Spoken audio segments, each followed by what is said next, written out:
क्या हो justice league के मेंबर्स बैटमैन को छोड़ के सारे जापान में पैदा होते और उनकी स्टोरी इस तरह की होती कि कोई एक गैंगस्टर होता, कोई एक याकुजा का मेंबर होता, मतलब इस तरह की उनकी लाइफ होती। सबको अलग अलग पावर्स तो मिलती पर किसी ना किसी क्राइम सिंडिकेट के लिए वो काम कर रहे होते। अब देखो जो कहानी ना इस तरह शुरू होती है कि जो बैटमैन का लड़का है डेमियन वेन, वो सवेरे उठता है और अपने बालों को लेकर प्रॉब्लम करता है, बोलता है कि मेरे बाल से खराब क्यों हो गए। बैटमैन उसको बताता है कि प्रॉब्लम्स हो गई है बहुत ज्यादा। फिर वो बताता है उसको कि जापान जो है अचानक से गायब हो गया और जितने भी जस्टिस लीग के मेंबर है बैटमैन को छोड़ के सारे गायब हो गए।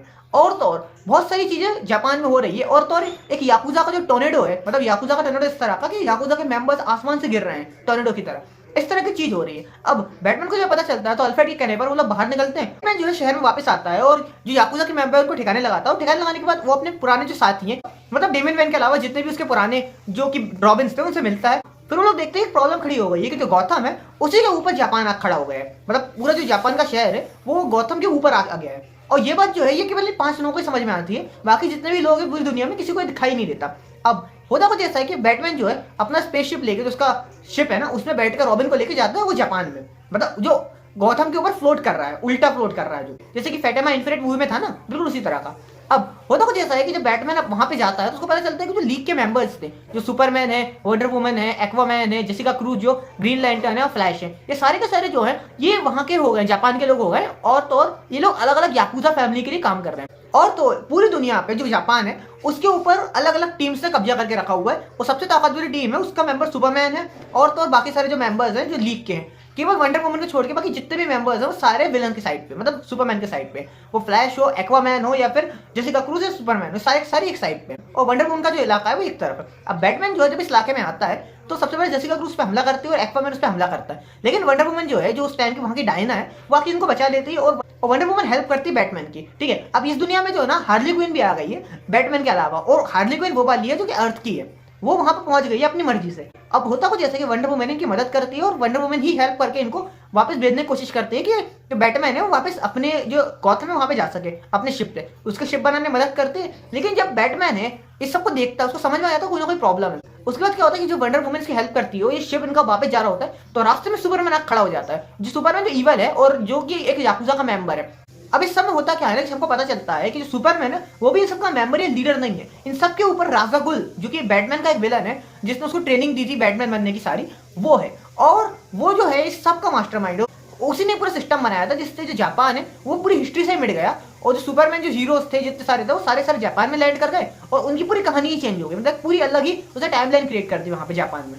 तो एक पूरी कहानी है। ठीक है, अब जब बैटमैन को पता चल जाता, बैटमैन जोकर की हेल्प से किस तरह से अर्थ पे तो वापस आ जाता, लेकिन वो पूरा प्लान कर लेता है। अब क्या होता है इस सबके चक्कर में, जब बैटमैन की हेल्प करता है जोकर, इस सबके चक्कर में जो रॉबिन है, मतलब डेमियन वेन, वो पकड़ा जाता है। और वो पकड़ा जाता है उसको राजागुल के पास लेके चला जाता है सुपरमैन।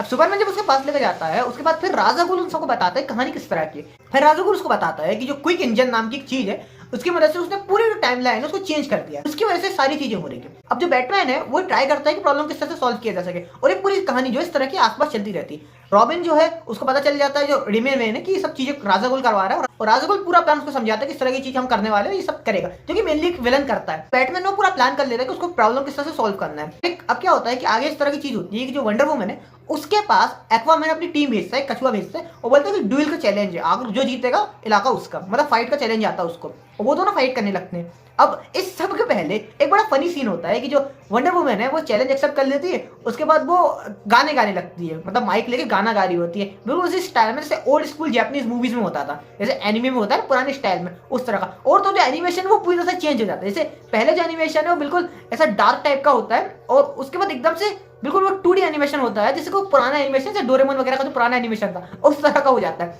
मतलब पूरा अलग टाइप का हो जाता है और काफी फनी लगता है वो देखने में। और तो इस सब में जो वंडर वुमन है वो जो हार्ली क्वीन है उसके साथ जो उनका कॉमेडी सीन है वो आपको देखने को मिलता है, बड़ा मजेदार सीन है। वो लोग गाना गा रहे होते हैं खड़े होकर और इस सब में ये सब चीजें हो रही होती है। उसके बाद वो फाइट करने के लिए जाते हैं, उसके बाद फाइट होती है एक्वामैन और वंडर वुमन की, आगे जो इस तरह की चीज चलती रहती है। अब इस समय क्या होता है जब वंडर वुमन और एक्वामैन लड़ाई कर रहे हैं तो जेसिका क्रूज जो है, जो ग्रीन लैंटर्न है, वो जो है वो क्या करती है कि ये जो मेंबर्स थे इसके वंडर वुमन की टीम के उनको उठा के ले आती है, किडनैप करके अपने हाथ में से जो उसके पास पावर है तो उसे पकड़ के ले आती है वो सबको। और वंडर वुमन को कहती है कि तुम हार मान ले नहीं तो इन सबको मार दूंगी।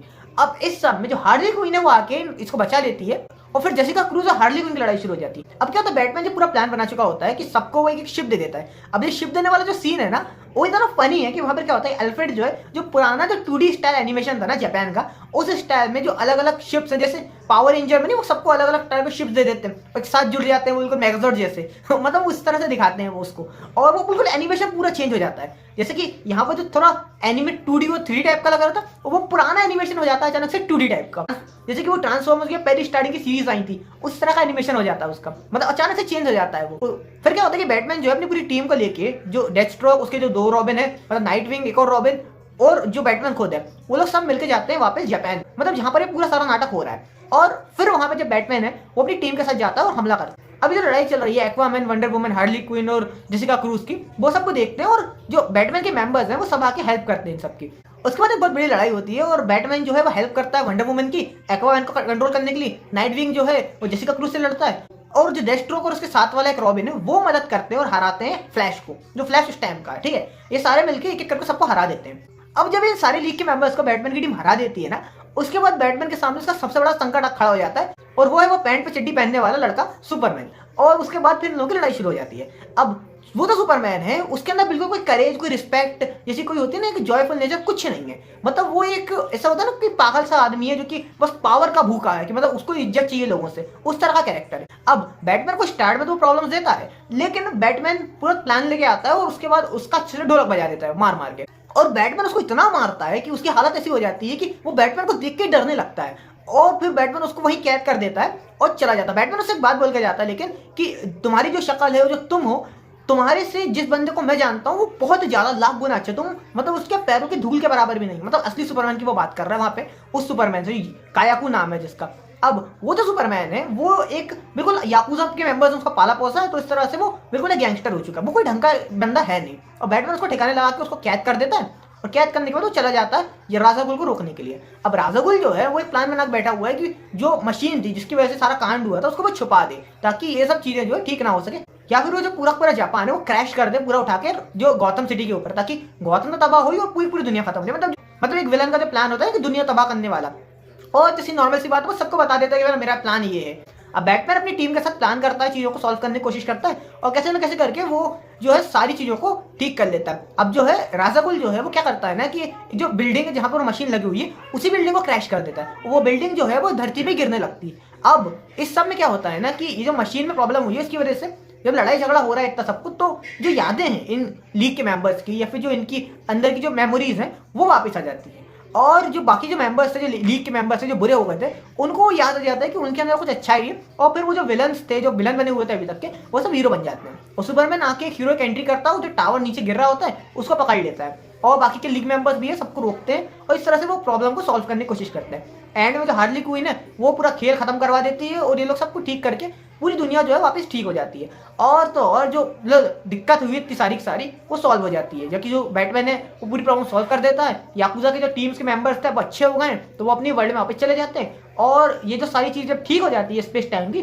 तो जो बैटमैन है उसका वर्ल्ड भी ठीक हो जाता है, और ये पूरी फिल्म वहां पे खत्म हो जाती है। पर ये बात बोलूंगा, लेकिन जो फिल्म थी ना बड़ी ही ज्यादा मजेदार थी। अगर आप इस फिल्म को देखें ना, मतलब ये फिल्म मुझे बोर तो करी नहीं, और इसका जो एनिमेशन है खासतौर पे 2-3 जगह का जो इसका एनिमेशन था मतलब गजब था। इसके सीन्स तो इतने प्यारे, खासतौर पे जो सीन है जहाँ पे बैटमैन की स्टार्टिंग में एंट्री होती है, वो एक सुपर हीरो एंट्री करता है, और उसको जिस तरह का एनिमेशन उन्होंने किया है, और तो सुपरमैन और बैटमैन की जो फाइट है उसको बड़े अच्छे तरीके से दिखाया। फ्लैश के साथ जो चेजिंग सीक्वेंस है, मतलब उसको जिस तरह से एनिमेट किया है ना यार, मतलब आप जो है कैमरे को बस देख रहे होते हो, कि कैमरे की आंखों से आप पूरा सीन को देख रहे होते हो, मतलब बहुत ही ज्यादा प्यारा एनिमेशन है। मतलब जो फिल्म है ना बड़े तरीके से बना है, बड़ी ही प्यारी फिल्म है ये। अगर आपको वीडियो पसंद आए तो वीडियो को लाइक कीजिए, शेयर कीजिए, सब्सक्राइब कीजिए, चैनल को अपने थॉट्स बताइए कमेंट सेक्शन में। तब तक के लिए अपना ध्यान रखिए, तब तक के लिए राधे राधे।